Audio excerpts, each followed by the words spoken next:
Sahabat pendidikan karakter, apakah memang benar marketplace guru dapat menyelesaikan persoalan tentang tata kelola guru?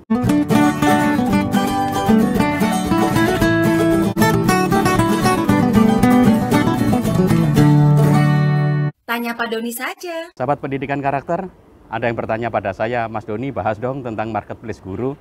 Oke, hari ini saya akan membahasnya. Pertama, kita akan mencoba menjawab, sebenarnya marketplace guru ini maksudnya apa sih itu ya? Apakah memang benar dapat menyelesaikan persoalan terkait dengan seleksi guru, terutama dapat menyelesaikan persoalan guru-guru honorer? Gagasannya sebenarnya sangat bagus ya. Tetapi saya khawatir apa yang disampaikan sebagai sebuah gagasan ternyata tidak relevan dan bahkan bisa jadi malah tidak dapat menyelesaikan persoalan. Karena memang benar bahwa saat ini di era digital, tetapi tidak semua hal dibuat platform dan seolah-olah begitu ada platform sudah dapat menyelesaikan persoalan pendidikan. Itu yang pertama. Nah, terkait dengan marketplace guru di DPR kemarin kan juga sudah dibahas ya, bahwa istilahnya kok kurang tepat ya. Guru kok kayak jual beli, kayak istilahnya ya, itu istilah-istilah untuk orang-orang startup yang kemudian ada marketplace jual barang, jual jasa, lalu sekarang ada jual guru. Sekolah bisa memilih guru-guru yang mau dipekerjakan di sekolahnya, lalu kemudian guru-guru bisa masuk database di situ, lalu kemudian melamar di sekolah-sekolah yang dia sukai, dan kalau sudah ketemu kemudian terjadilah deal, kesepakatan, lalu diangkatlah mereka menjadi pegawai negeri dengan perjanjian kerja, misalkan seperti itu. Jadi ide tentang marketplace guru ini sebenarnya sesuatu yang biasa dan wajar, tetapi menjadi tidak wajar ketika sebenarnya persoalan yang dibahas itu tidak terkait dengan marketplace-nya. Kalau marketplace guru ini dipergunakan tetapi untuk menyelesaikan persoalan guru honorer, tentu saja ini sebuah jawaban yang salah. Salahnya apa? Salah menganalisis persoalan, lalu salah memberikan solusinya, itu tentu saja. Yang kedua, terkait dengan mengapa banyak guru P3K yang tidak memperoleh formasi, sehingga mereka yang sudah lolos, bahkan yang prioritas 1, kemudian yang lolos dalam seleksi-seleksi tertentu ternyata tidak memperoleh penempatan, itu persoalannya terjadi di kepala daerah, di mana kepala daerah itu tidak mau membuka formasi untuk guru-guru. Kita ambil contoh di Banten, formasi calon guru tidak diajukan oleh pemerintah. Karena itu guru-guru yang ada di Banten menjadi bermasalah ya, karena mereka tidak dapat memperoleh SK dan tidak dapat dipekerjakan dan tidak bisa memperoleh hak-haknya sebagai guru dengan status P3K tentu saja. Jadi kalau kita berbicara tentang menuntaskan persoalan guru, jawabannya bukan pada platform atau marketplace-nya, bukan ya. Marketplace atau platform itu sebenarnya sekedar alat berisi data-data, database tentang kondisi guru, bagaimana mereka itu berproses di dalam seleksi sebagai calon pegawai negeri sipil, dalam hal ini dengan status tentu saja guru P3K. Dan ke depan saya rasa Mas Nadiem ingin bahwa ini bukan hanya berlaku untuk P3K saja, bahkan nanti untuk CPNS pun bisa dilakukan lewat marketplace seperti ini. Tentu ini sesuatu yang secara teknologi bisa, tetapi tentu saja hal seperti ini harus kita diskusikan bersama-sama. Nah, terkait dengan apakah sudah urgen sih membuat marketplace guru?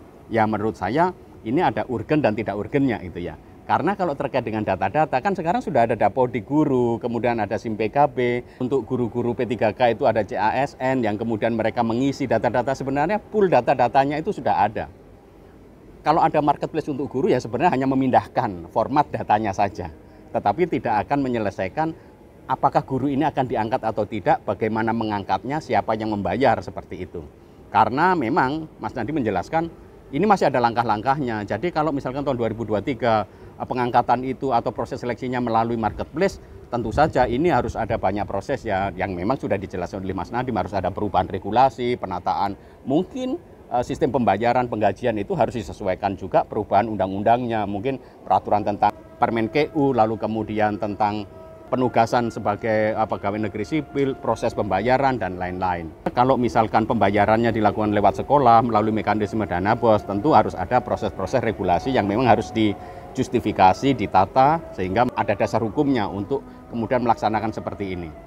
Tetapi saya punya gambaran seandainya proses seleksinya itu diserahkan kepada sekolah, lalu kemudian guru mendaftar, lalu kemudian sekolah oke, deal, kemudian yang bayar adalah pusat, maka nanti sekolah itu banyak ngangkat guru-guru tetapi tidak realistis dengan ketersediaan anggaran yang ada di pemerintah pusat. Nah, ini juga tentu akan perlu mendapatkan perhatian besar. Jadi bahwa marketplace guru itu bukan solusi efektif untuk menyelesaikan persoalan guru honorer. Karena persoalan guru honorer itu tergantung dari komunikasi, kolaborasi antara pemerintah pusat dengan pemerintah daerah.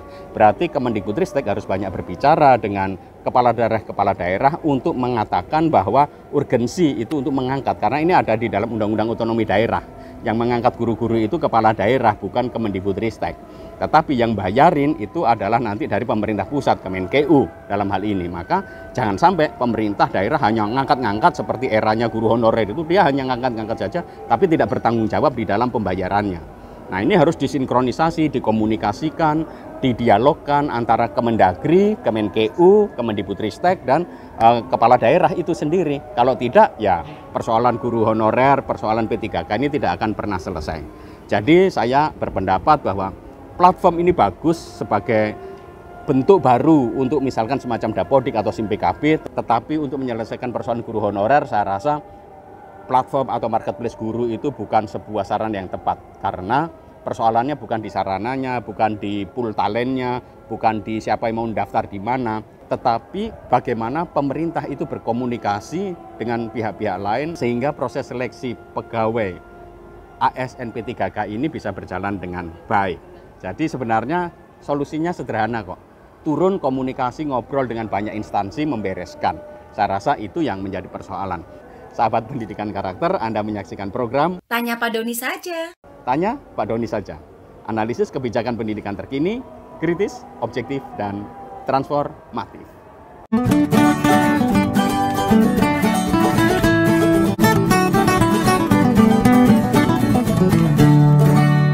Tanya Pak Doni saja.